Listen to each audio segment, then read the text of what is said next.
আমরা আমাদের ব্র্যান্ডটা চেঞ্জ করি, ডিএক্সএন এর ব্র্যান্ডে আনবো। জাস্ট এতটুকু চেঞ্জে আপনার লাইফ চেঞ্জ হয়ে যাবে। আর অনেকে মনে করে টুথপেস্ট সাবান আমি কথা বলবো এগুলো লাগে, কিন্তু আমার কথা বলতে এগুলো লাগে না।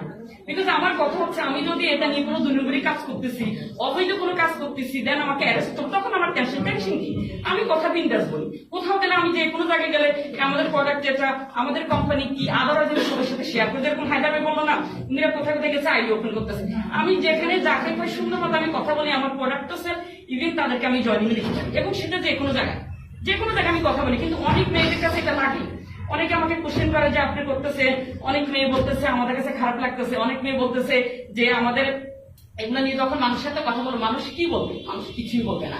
এটা হচ্ছে আপনার মনের ধারণা। আপনি যখন একটা কোম্পানির প্রতি আপনার লাভিং তৈরি হয়ে যাবে, অবভিয়াসলি আপনার যত কঠিন কাজ আপনার কাছে ইজি মনে হবে। লাভিং তৈরি হয়ে গেলে অটোমেটিকলি আপনার মুখ দিয়ে কথা বলবে। যেমন ডিএক্সএন এর জন্য আমার আনলিমিটেড লাভ কাজ করে। সো আমি কোথাও কথা বলি,